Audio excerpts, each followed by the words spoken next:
Amigos míos, bienvenidos a bordo de este viaje de historias. Y hoy nos vamos a embarcar en la vida de uno de los personajes, yo diría más torvo, malo, cruel, que a decir de muchos historiadores,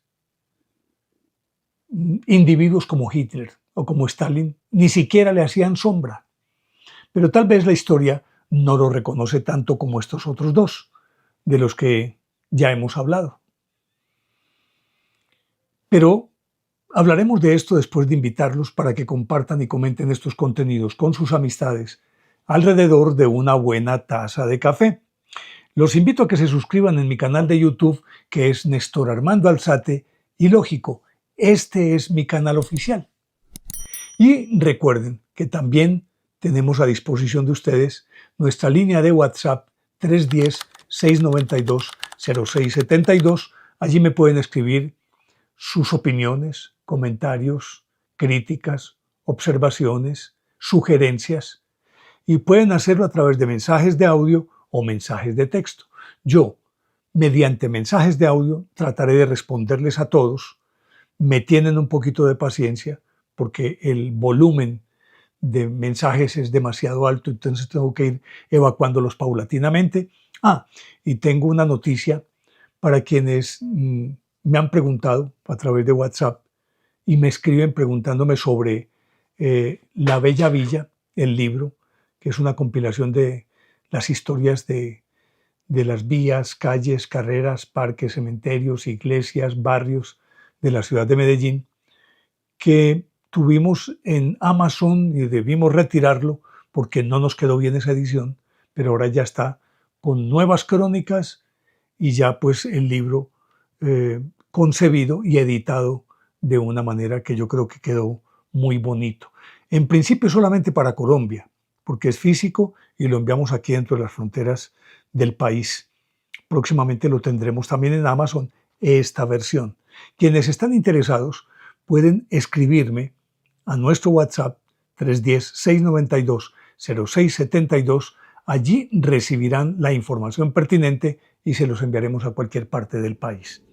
Decía pues que este es uno de esos personajes que haría palidecer a Hitler y a Stalin y a otros tantos de aquellos malvados de la historia, de los cuales ya hemos hablado de algunos. Este personaje fue Iván IV el Terrible, el primer zar, el que se auto-otorgó el título de zar, que entre otras cosas, zar no es más que una derivación de Caesar, o sea, de César, el César romano, y con ello querían también los emperadores de Rusia entrar en la tónica de las grandes potencias.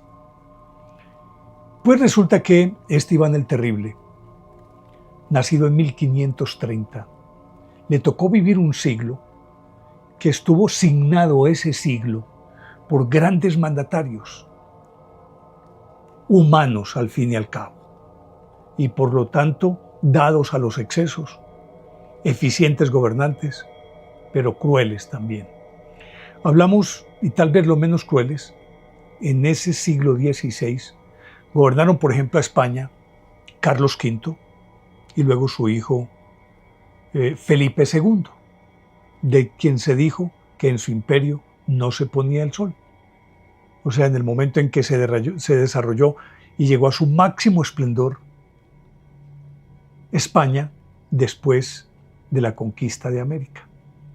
Entre tanto, en Francia estaba Francisco I, él murió, quedó su hijo Enrique II, aquel que murió, de acuerdo con las profecías de Nostradamus, dentro de una jaula.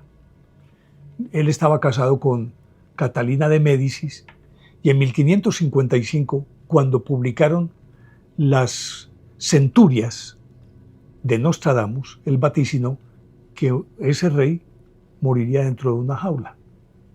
Y resulta que la jaula era su casco de caballero y en una competencia en liza, cuando se enfrentaban dos caballos, uno que venía y otro que iba hacia él, muy populares en las películas, con unas adargas o lanzas muy largas que tenían, en vez de punta de flecha, una especie de bola, porque la cuestión no era matar al otro, sino tumbarlo del caballo. En una de esas, en una embestida, la lanza se partió y las astillas entraron por la visera, le penetraron el ojo y murió a los 11 días. Era un noble de apellido Montgomery. Bueno, eso en Francia. Mientras tanto, en Inglaterra estaba Enrique VIII, el famosísimo de las 6 esposas. Y luego fue sucedido primero por María Tudor, que la historia conoce como María la Sangrienta, y por Isabel I, que copó buena parte de ese siglo después de la muerte de Enrique VIII, el relativamente breve reinado de María Tudor y mucho más breve del hermano de ellas dos, que cuando él murió fue el que accedió al trono y gobernó un año o algo así por el estilo, un poco más. Por lo tanto, la historia casi que no lo tiene en cuenta. Como eran autócratas, regímenes absolutistas, autoritarios, tenían licencia para todo. Y por lo tanto, de ahí los excesos. Excesos que lógicamente, visto desde esta perspectiva, son demasiado crueles. Pero vistos desde la perspectiva de aquella época, era lo lógico. María la Sangrienta, por ejemplo, que acabó prácticamente con todos los anglicanos cuando subió al trono, y por eso la historia la conoce como Bloody Mary, María la Sangrienta. Los españoles tal vez no llegaron a tanta crueldad, no en España, mas sí en América. No ellos, sino sus hombres. Y luego en Rusia, este señor Iván IV el Terrible, que fue el primer zar. Nacido en 1530, como decíamos, a los 3 años su padre, Basilio, murió y su madre, Elena Glinskaya, quedó como regente. Antes de morir su padre, dejó claramente expreso que él debía ser, a esos 3 años, coronado como su sucesor, el príncipe de Moscovia. En ese momento todavía no era Rusia como la conocemos hoy.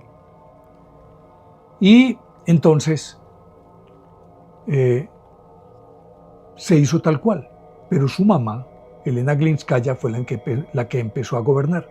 Pero para afianzarse en el poder, ella eliminó a todos los demás potenciales pretendientes al trono. Había una clase que era la de los boyardos. Los boyardos eran la clase noble de Rusia y como grandes señores feudales eran crueles, malos, eso ejecutaban a sus vasallos y tenían todo el poder y nadie podía discutirles nada. Y resulta que esos boyardos que no querían a este niño empezaron a hacerle la vida imposible. Mataron a su madre, la envenenaron con mercurio delante de él. Y él prácticamente se convirtió en un paria dentro de su palacio, en el Kremlin, en el que vivía con su hermano, que era su único amigo, y una nodriza llamada Grafena Obolensky, que era la sustituta de su mamá, y más que la sustituta, desde pequeño fue quien lo crió, y por lo tanto era la única depositaria de sus afectos. De resto, los boyardos lo sometían a toda clase de vejámenes y humillaciones. Y él era un niño, tenía que aguantarse esto. Y delante de él veía cómo esos boyardos mataban a cualquiera. Ejecutaban la gente, los torturaban. Él, con una escuela de estas, necesariamente tendría que albergar sentimientos de odio contra ellos, por una parte, e impregnado de ese ambiente, tendría necesariamente que tender a ser tan cruel como ellos.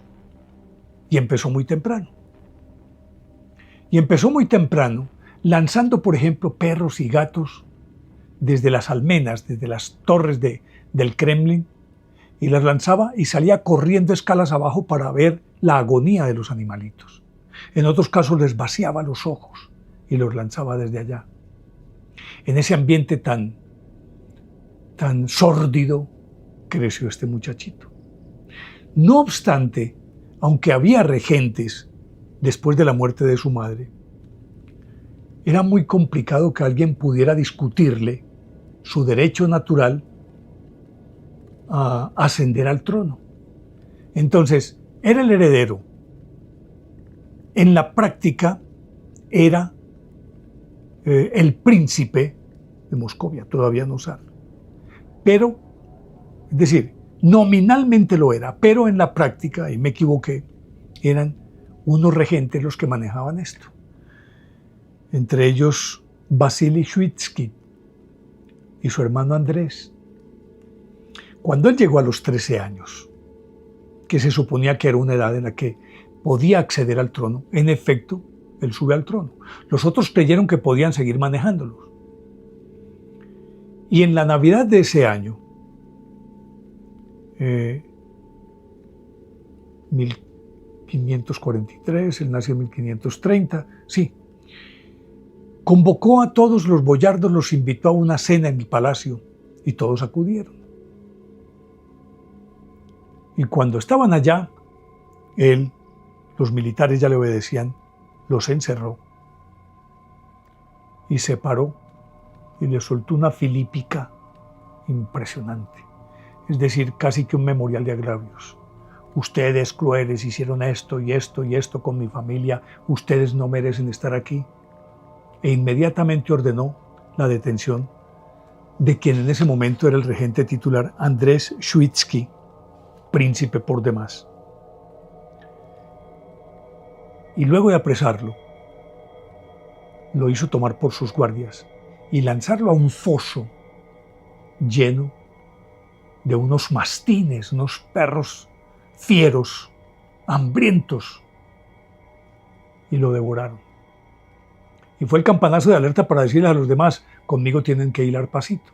Desde ese momento él se apropió de su papel y aparte de eso, asumió todos los deberes ya del príncipe, que en este caso muy pronto él exigió ser coronado por Macario, el metropolitano de Moscú, como zar de todas las Rusias. Y ya no era solamente de Moscovia, sino de todas las Rusias. Así las cosas, ya nadie le pudo discutir el poder. Creció. Y en principio, porque era un hombre supremamente brillante, en principio mostró sus dotes, no solamente de caudillo militar, porque emprendió muy pronto unas campañas impresionantes para tratar de alejar a tribus o digamos pueblos vecinos o cercanos que estaban conformados en una especie de canatos, es decir, pequeños reinos, y entonces para oponerse a ellos él los combatió con mucha eficiencia, pero al mismo tiempo secundado por Macario, el metropolitano, el hombre más instruido de Rusia, y un predicador, a ver si tengo el nombre de él por aquí, un predicador que se convirtió también como en el otro gran consejero de él. Y resulta que Macario y Silvestre, y un tercer consejero que era además su chambelán, que se llamaba Alexei Adashev. Y entonces con ellos empezó a gobernar de tal forma que hizo reformas de distinta índole, suprimió impuestos, puso límites a los excesos de los boyardos, empezó a ejecutar boyardos a diestra y siniestra. Y se calcula que llegó a matar más de 10.000 boyardos de la clase dirigente. Y conoció a una mujer bellísima que era hija de un boyardo y se llamaba Anastasia Romanovna, su gran amor.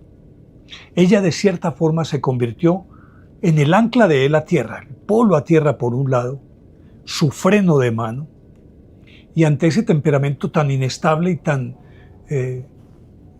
tan impredecible, ella era quien lo frenaba, apoyado en Macario, en Silvestre y en este Adashev. Y fueron en principio 13 años casi que idílicos. Tuvo 6 hijos, murieron 4 de ellos, quedaron solamente 2. Y entre tanto emprendió reformas, pero además planes de ampliación del territorio. Y resulta que este señor amplió las fronteras de Rusia en más de 1 millón de kilómetros, llegó hasta el extremo de Siberia, casi que los límites que tiene hoy Rusia, que es el país más grande del planeta, con más de 17 millones de kilómetros cuadrados, son producto de lo que él hizo. Lo amplió hasta prácticamente el otro lado, hasta el estrecho de Bering. Se tomó todo. Y no precisamente con mano blanda. Donde había que matar, mataba. Pero aparte de eso, resulta que él de pronto empezó a dar unas ciertas muestras de locura. Y de cualquier manera iba ordenando la ejecución de quien él quisiera y a la hora que quisiera. Y no solamente era la ejecución, sino las torturas a las que sometía a la gente. Para poder administrar mejor todo ese vastísimo imperio, él dividió en 2 entes administrativos a Rusia. Uno que se llamó la Oprichnina, que era casi como un feudo personal que él gobernaba él directamente. El otro lo puso en manos de burócratas y de funcionarios que le tenían que rendir cuentas, pero aunque él estaba permanentemente ahí, delegaba en los otros. Pero aquí él era un rey omnímodo. Y para sustentar su poder, él había creado un cuerpo de policía, los Streltsy, que eran crueles, que podían actuar como les diera la gana y entraban a barrios enteros, saqueaban, mataban, violaban, torturaban, quebraban huesos, hacían lo que quisieran por orden de él. Y muchas veces sin orden de él, claro. Pero cuando creó la Oprichnina, creó otro cuerpo especializado que eran los Oprichnitsky, que eran más crueles que los anteriores. Iban siempre, tenían carta blanca para hacer lo que quisieran, e iban siempre sobre caballos negros, vestidos de negro, paseaban por todo Moscú, iban entrando a la casa que les daba la gana, saqueaban lo que fuera, violaban a las mujeres que fueran, y en los campos hacían salir las campesinas. Porque en todo esto, como los boyardos eran los señores feudales que tenían las tierras más prósperas, él empezó a matarlos a todos y coger toda esa tierra. Y entonces a las campesinas las hacían esos Oprichnitsky, las hacían salir desnudas, a correr por los campos, persiguiendo, apacentando las ovejas. Y los otros practicaban el tiro al blanco con sus flechas y las mataban. Así era de ese talante. Todo esto instigado por el mismo Iván el Terrible. Y cuando sentía que en un feudo uno de los boyardos estaba exigiendo más de lo que podía, no solamente mataba a su familia, sino que mataba a todos los campesinos. En una de esas, una ciudad llamada Novgorod, que la habían conquistado y estaban resentidos con él, él creía que ellos querían depender del Gran Ducado de Lituania. Y entonces, cuando vino una delegación de esa ciudad a quejarse contra los excesos de las autoridades que él había delegado allí, los hizo matar a todos.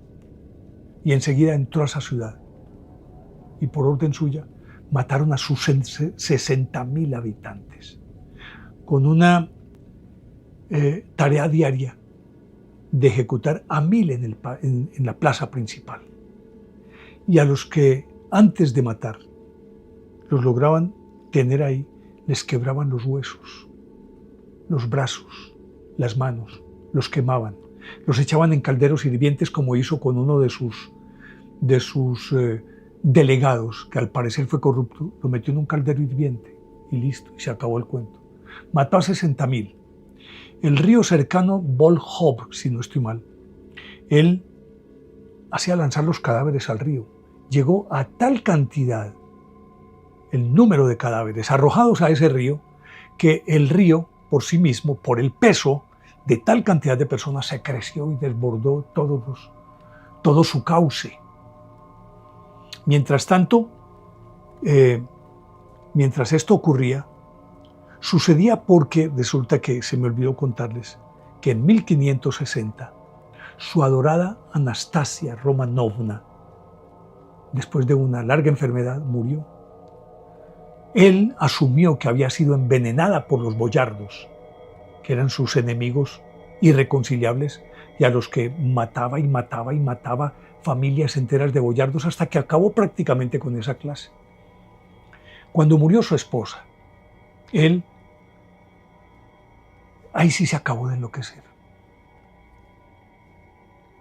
Y entonces acabó de eliminar a todos los boyardos, porque decía que eran ellos quienes le habían envenenado a la única mujer que él amó. Entre tanto, su hijo Iván ya había crecido y era uno de sus militares y muy competente por demás. Pero él no lo dejaba opinar, aunque el muchacho quería aportar y quería refrenar los impulsos de Iván. Él no lo aceptaba. Una vez muerta, Anastasia Romanovna perdió el juicio. Juicio que estaba matizado por ratos o por espacios o por tiempos de una lucidez impresionante. Pero a todas estas, en medio de toda esa locura, que era una orgía de sangre permanente, tenía unos raptos místicos extraños. Él desde muy pequeño era muy religioso, pero él creía que, como se suponía en aquella época, todos los gobernantes habían sido elegidos por Dios, y si elegidos por Dios, entonces tenían todas las prerrogativas y podían disponer de lo que fuera. Y miren ustedes lo que cuenta en una carta que le escribió al príncipe Kurbsky. Todos los soberanos rusos son autócratas y nadie los critica. El monarca puede ejercer su voluntad sobre los esclavos que Dios le ha dado. Si desobedeces al soberano cuando comete una injusticia, cuando el soberano comete una injusticia, no solo eres culpable de un delito grave, sino que condenas tu alma, ya que el propio Dios ordena que obedezcas ciegamente a tu príncipe. Era profundamente religioso, pero creía que más que un siervo de Dios, era un socio, y que Dios entonces le perdonaba todo. No obstante, tenía unos ataques de arrepentimiento, que se golpeaba contra los altares cuando se arrodillaba. Después de los excesos, se arrodillaba y empezaba a orar arrepentido y a pedir misericordia, que Dios le perdonara. Y entonces se golpeaba hasta sangrar la frente. Así de ese tamaño era. Y una vez que terminaba de orar, durante muchísimas horas, se levantaba de allí y se iba para una orgía con todos los excesos de sexo y demás, y en las que regularmente se ejecutaba a alguien. Y hasta ahí le llegaba ese arrepentimiento. Pero una vez que terminaba eso, volvía en sus excesos de borracheras y demás, volvía al arrepentimiento. Y una vez muerta, su esposa, su amada Anastasia Romanovna, que se le despertó esa paranoia tan impresionante. Se casó con 6 mujeres más. Aquí tengo la lista. En 1561, la Anastasia había muerto en 1560. En 1561, bueno, les cuento que todos estos datos los he tomado de varios textos entre ellos este enigma, que es bien interesante y será al final que les contaré de qué se trata, y particularmente de este, los más malos de la historia, de Miranda Twist, que reúne a los 14 peores seres humanos. De ella he contado varios aquí. Y entonces esta autora cuenta aquí que en 1561 contrajo matrimonio con la bella circasiana María Temryukovna, pero no tardó en hartarse de ella. Murió en 1569, al parecer envenenada. A continuación, Iván se casó con Marta Sobaquín, la hija de un comerciante que falleció 2 semanas más tarde, adivinen, envenenada. La cuarta esposa de Iván fue Ana Koltovskaya, a la que en 1575 envió a un convento. Celebró sus quintos esponsales con Ana Vasilchikura, que no tardó en ser sustituida, también murió envenenada, por Vasilisa Melentievna. Esta cometió la insensatez de tener un amante al que él mandó a empalar bajo su ventana antes de enviarla a ella a un convento. Tras la 7ª boda, Iván descubrió que su esposa, la siguiente, María Dolgurukaya, no era virgen. Entonces al día siguiente ordenó que la ahogaran. Su última esposa, la que lo sobrevivió, fue María Nagaya, con la que se casó en 1581 y fue la que le sobrevivió. Pues resulta que en todas estas locuras, después de la muerte de Romanovna, el arrepentido dijo que abdicaba y se fue a una ciudad llamada Alexandrovskaya Slobodda,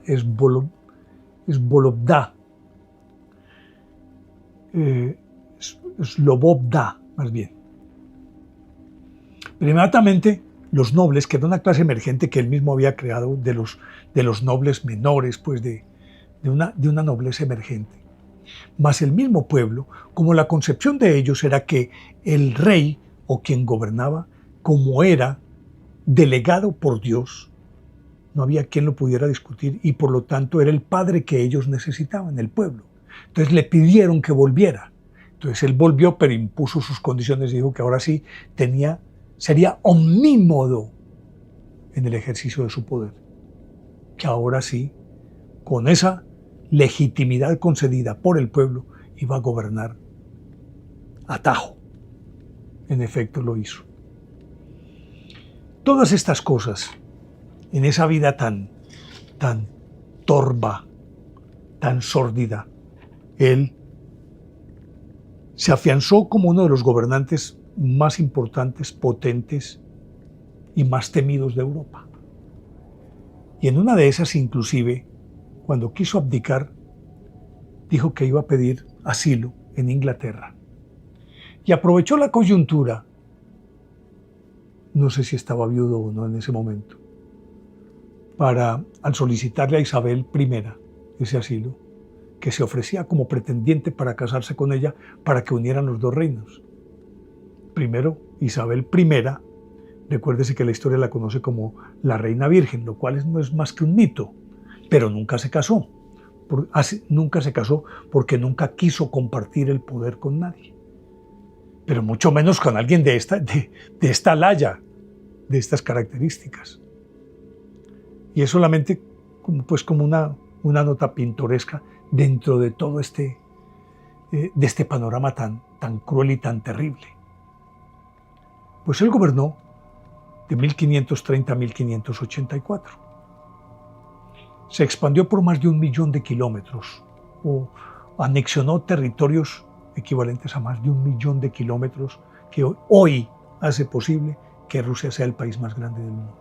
Sentó las bases de la autocracia que en adelante tuvo zares, pero extrañamente fue el último de la dinastía de los Ryuruk, de donde vienen rusos.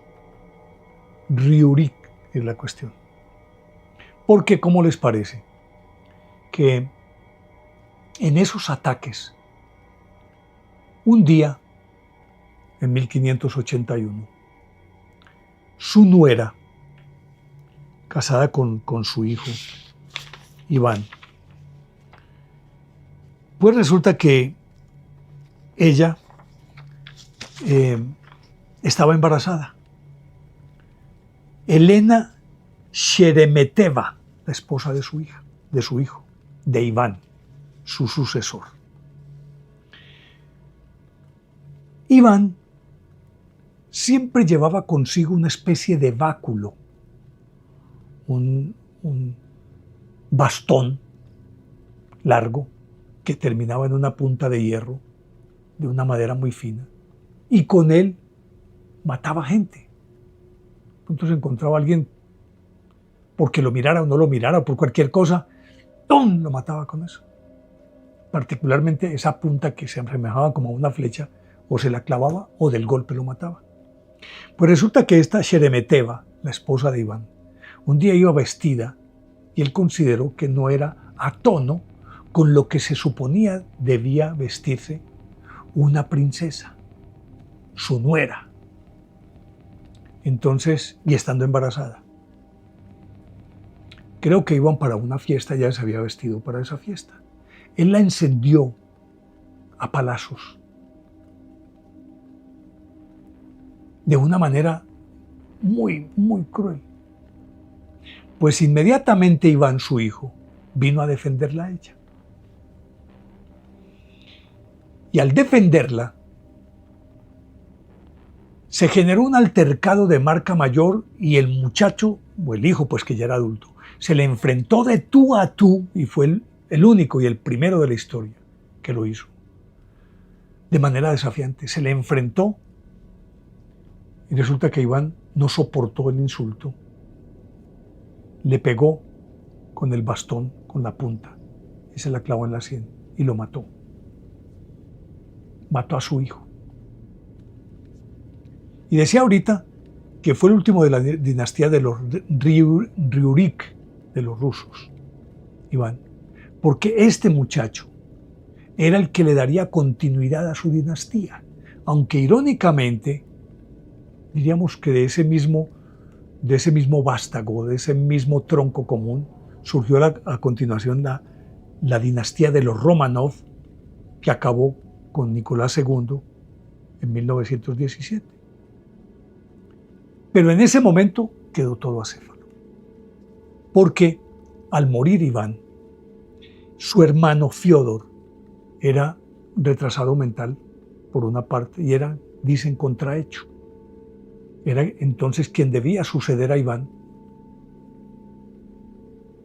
Y desde ese momento Iván se enloqueció completamente cuando su hijo murió. En medio de ese arrepentimiento se golpeaba y se golpeaba la cabeza contra el altar hasta sacarse sangre toda la cabeza y se sometía a ayunos y salía de los ayunos y salía con tanta ira que iba otra vez a matar gente y volvía y se arrepentía. Era una cosa, una montaña rusa, y sí, la actitud de este señor, de Iván el Terrible. Él murió en 1584. Él murió el 18 de marzo de 1584. Pero en esos últimos años, su salud fue demasiado frágil, porque al parecer él contrajo varias enfermedades venéreas, una de las cuales sífilis, que alcanzó, es decir, un estado tan avanzado que la sífilis, tengo entendido, que produce locura. Y al parecer, esta enfermedad era la que lo precipitaba a él para tener esas reacciones tan supremamente viscerales. Pero a eso le ayudaba el hecho de que los médicos le decían que con mercurio, en pequeñas dosis, él podía aliviarse, no solamente de la enfermedad, sino de su misma locura. Pero, a decir de los médicos, le fue ganando tanto el mercurio que acabó de agravar su situación.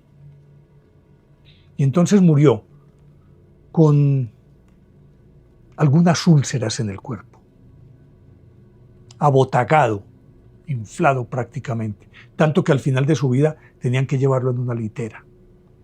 Pero aparte de eso, con los accesos de locura y luego con esos raptos místicos que se decía golpearse y golpearse y golpearse por horas enteras, lo acabaron, nominaron. Y el 18 de marzo de 1584, él había convocado recientemente a un grupo de arúspices, pues de adivinos, que le dijeran cuándo iba a morir él. Y le dijeron, morirás el 18 de marzo de 1584. Ellos le dijeron eso, pero estaban arriesgando su vida, claro.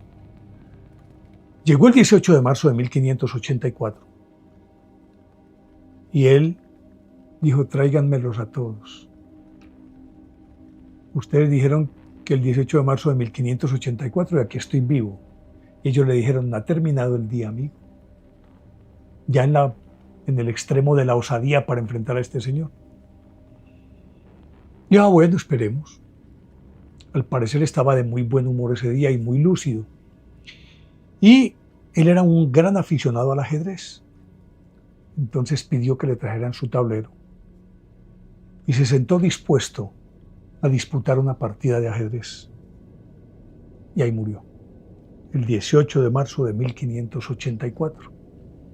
Algunos afirman que pudo haber sido envenenado. De hecho, claro que sí. Si él ingería mercurio constantemente, ¿cómo no iba a morir envenenado? Entonces es un hecho histórico que murió envenenado. Pero murió envenenado probablemente por gente que atrás de él, para, no sé, sacarlo del escenario, probablemente sus mismos médicos, quién sabe, instigados por quienes, le iban dando dosis cada vez más altas. Pero siempre diciéndole que era para que él se aliviara. Lo cierto del caso es que, aunque digan que murió envenenado, que lancen la teoría de que murió envenenado. Claro que murió envenenado.